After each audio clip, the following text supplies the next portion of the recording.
What's going on, everybody? V-Lion here, and welcome back to another episode of Kerbal Space Program.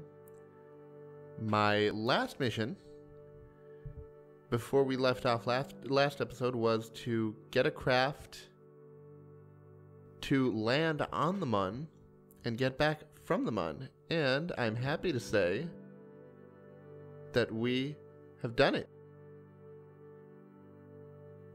We got a lander, we built a lander. We built an improved lifter to get it up to the Mun. We landed and we came back. We collected a load of science and, as you can see, also a load of money. So let me show you how we did it. So the first thing I did designing my lander was to choose which command pod to use.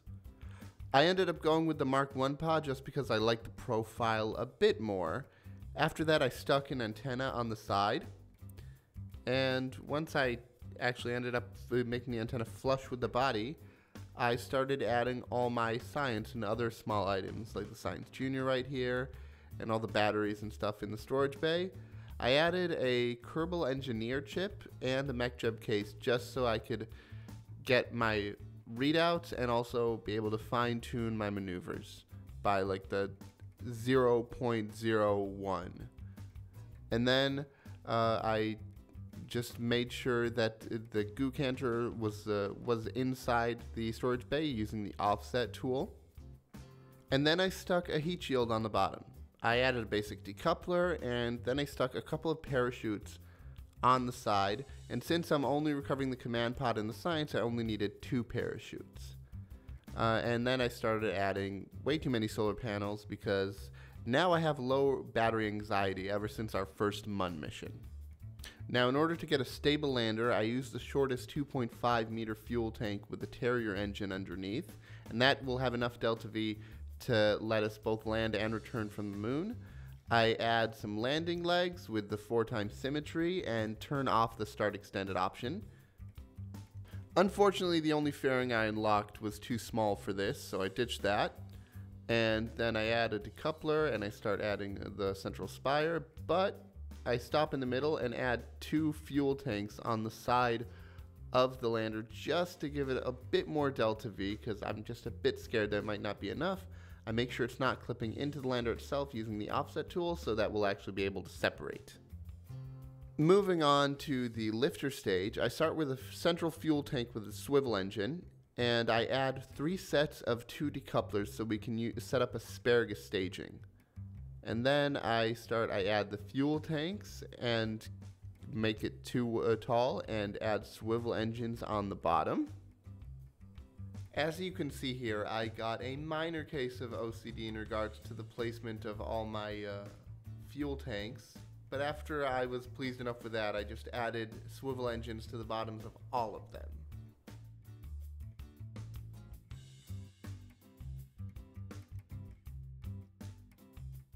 After a final check on the fuel tanks, I set up the fuel lines to make the asparagus staging work properly. I forget to actually connect it to the central column, but I end up doing that later.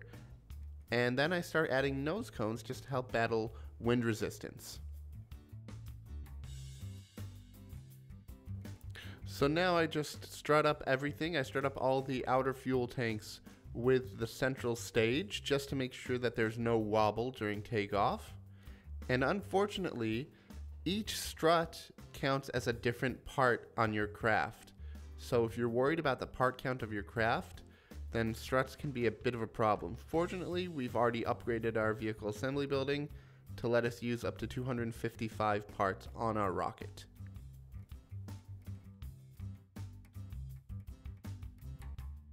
As you can see, I'm adding about 6 struts to each column, plus 1 on the top. And now all we have to do is name it. Munlander number 1, and we're almost done. And I just reposition these fuel tanks just to ensure clean separation. And then I move on to creating a subassembly. Now, looking in the mission control, I found a mission to test a new stack decoupler in orbit around the Mun. So I tested it out. Here it is right here, and I looked for a place to put it. In the end, I just decided to put it on top of my craft. I talked before about subassemblies. Now, what is a subassembly? A subassembly is basically a subpart that you may want to copy to a different craft. Like, for instance, right now, I'm copying the lifter stage of my rocket so that in future rockets, if I make a different kind of lander or a different kind of satellite or something else I want to bring into orbit, I can just use the same lifter stage. So I'm showing you how to do it right here. You expand the vehicle list, the parts list, and then you have a section called subassemblies, and then you have a assembly drop zone where you can just drop parts of your rocket, and then you save them by name, and then they will be available to you all the time.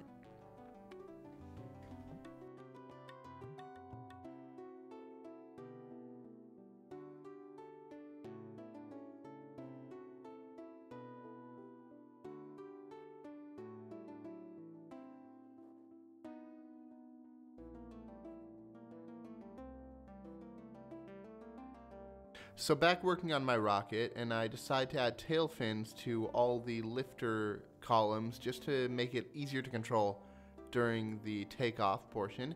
And I also decide that I need to add some of those construction legs just to lift my rocket a bit more in the air. I just find that there's no reason not to do it, because they lift your rocket into the air more, so meaning you have to waste less delta V to get up to that altitude. And they're completely reusable. They technically cost nothing, because after you launch, you just recover them from the runway and you can reuse them. Also, what I did was I decided that I was lacking in any kind of remote guidance, so I decided to put on a new probe core. And then I just started covering him in solar panels because, well, I'm crazy. Then I just saved this as a separate MUN lander because it has that little stack separator on top, make sure everything is saved properly, and fixed the problem I had with the fuel lines, that they weren't feeding into the central column, and we were almost ready for launch.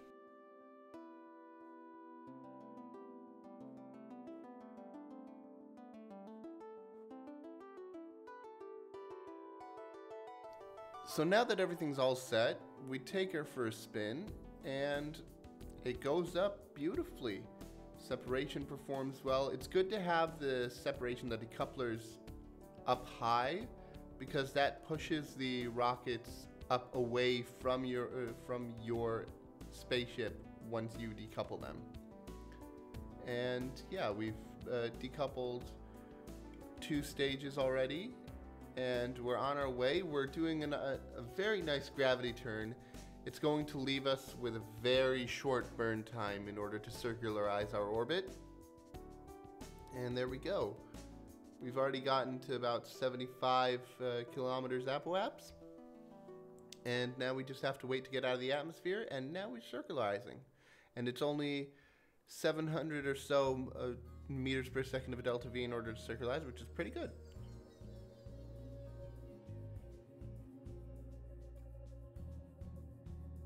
And now that we have a stable orbit, we're just going to make sure that we match our orbit's plane to match that of the MUN. So we're going to go to our ascending node and open a maneuver, and we're going to tug down on our normal vector until it bends our orbit around so it matches the same plane as the MUN. And we start adjusting it with our MagJeb maneuver node editor just to make it just right. And it's not going to require a lot of delta V at all. So we warp to it, and in just a couple seconds of burn time, we're done. And now we've matched planes with the MUN, which is going to make getting there much easier. So again, we have the MUN at 3 o'clock, and we start a maneuver node from the 6 o'clock position, and we get an encounter extremely easily.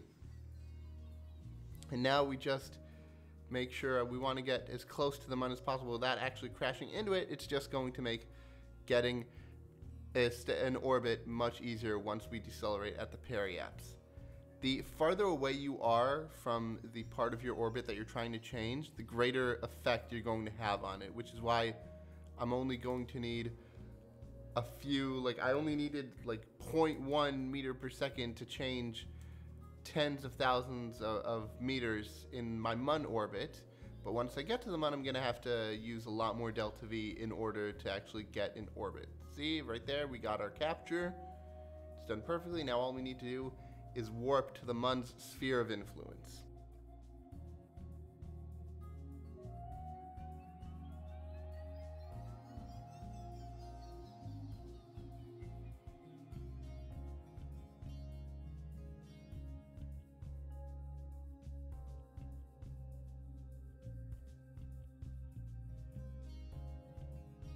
And there we go, we're in the Mun sphere of influence. Now all we are trying to do is just to make sure we get the proper size orbit. We want an orbit because of our mission for the decoupler. We want an orbit with one point of the orbit being between 230 kilometers and 240 kilometers, so I chose 235.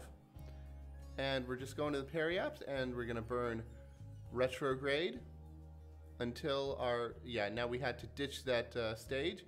And now we're just reducing our apoaps down to 235 kilometers. We're warping to our apoaps. Here we go. And now we're activating our next stage, which is going to launch the decoupler. And that's going to complete our mission. And now all we have to do is land on the Mun. So what we're going to do is we're going to reduce our periaps even more. And what you need to do to land on a Mun is really you just need to lower your periaps down until it actually is very close to the surface. And once you're close to the surface, you need to start killing your horizontal velocity by burning on the horizon. And once you burn off enough horizontal velocity, your ship is going to start to point down, or rather your engine, what you burned from, is going to start pointing downwards, and you're going to slowly keep burning just to keep your speed down. You want to keep your speed under about 200 meters per second when you're above 10 kilometers. And once you get down to the lower numbers, this is where, by the way, Kerbal Engineer and MechJub really come in handy, because they show you what your actual altitude is, as opposed to the altimeter at the top of the screen, which just shows you how high you are from sea level. So here I go, and I start reducing my speed. I burn retrograde, and slowly my speed's starting to drop. And it's important to try and aim your landing to a flat area of wherever you're trying to land on. And now naturally, because I killed off my horizontal velocity, my craft is tipping so that the engine is pointing downwards, which is just helping me land. And I keep burning a little bit, time and again, just to keep my speed down so that I don't crash into the Mun. I still have plenty of delta V, and we're getting really close. You can actually, if we turn, we could actually see our shadow, but we're so close right now. We're less than 1 kilometer from the surface. Just burning a bit more, and we're done. We landed, we didn't tip over, we got lots of science. Bob's gonna go out, he's gonna plant a flag. Now, planting a flag is very helpful because it's going to help you keep track of what biomes you haven't visited yet. Like, this is the East Far Side Crater, so now I know that I don't need to collect any more signs from the East Far Side Crater, and I can actually focus on other craters. So next time I try to land on the Mun, I'm going to choose a different landing spot based on what flags I already have available. So now that we've collected all that science, it's time to return to Kerbin. And to do that, we're just going to point, just so that our orbit's actually leading straight away from Kerbin. Here, you can see I'm just going straight up, and as soon as I can, I'm just going to burn towards the horizon, and that's gonna just waste the least amount of fuel. Instead of going up and orbiting and then trying to get back to Kerbin, I just fly straight up, and I burn until my altitude of the periaps at Kerbin is sufficiently low enough, about 40 kilometers. And then once you actually hit the atmosphere, you're gonna start picking up resistance, which is going to lower your apoaps. We still have a ton of delta V left in our engines, so we're actually gonna use that to slow down when we are actually burning through the Kerbin atmosphere. That's just gonna help it so that our craft doesn't burn up and break apart. So here we are, we've gone past 70 kilometers, we're in the atmosphere right now, and we're starting to burn. And I'm keeping the legs, I I'm keeping the legs extended here just so that I have a bit more drag and my craft slows down a bit more. And there, we tried to decouple and it didn't decouple properly just because of the forces working on my lander. I had to just tilt it a bit away, and yeah, we managed to get through it pretty easily. Not too much heat to deal with, and we're pretty safe right now. We're just gonna wait. There, we launched our parachutes and they should open up and we should be fine. Now, I did have one problem, which you'll see when we get down on ground level, is that my craft didn't reach a flat spot, which is why it's very important to always try and land in a flat spot. And it was on hillside and it started to want to roll. So I had to use the Q and E keys to try to keep it in place. And in the end, I had to use the Q, E, up, down, left, right buttons to just use the reaction wheel in the command pod to try and move it so that it was facing on the downward slope so that it wouldn't roll into the slope. So here you can see we're landing, and then our craft starts to try to roll. So we try to counter it with the reaction wheel, but it's not enough. It still wants to try and roll, so I just did a bit of maneuvering here just to try and make it sit still. And now it still wants to roll.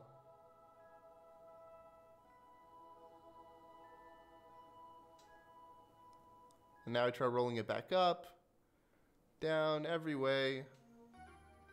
It's fine. Eventually, we managed to see it, like, it's right now, it landed on its side so that it's orthogonal to the actual slope. So we want to get it pointing in the same direction. And there we go. I actually managed to just get it in the right position. And now Bob can get out, can check if he needs to take a surface sample, and maybe take an EVA. And then he climbs back up and we recover our vessel.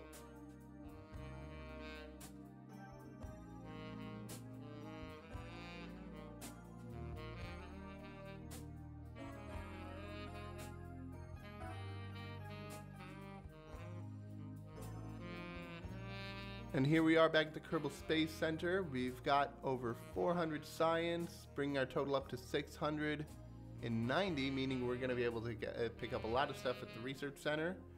We recover all those scaffoldings that we used in order to lift our craft up high, and it takes a while because I think there were about 6 times 2, yeah, about 12 of them. And we finally got the last one. And we check our missions, and now our next mission is to explore Minmus, which is a bit trickier because when you get to Minmus, it's a bit far away from your antennas. So I think what we're going to do next time is we are going to actually start building a relay network across Kerbin, raise a few satellites into orbit, and just make sure that we can expand the range of our network so that we have connectivity no matter where we are. But that's it. Thanks for watching, everybody. Don't forget to click that like button, click that subscribe button, leave a comment down below, and hit that bell notification icon. And I will see you all next time. Peace.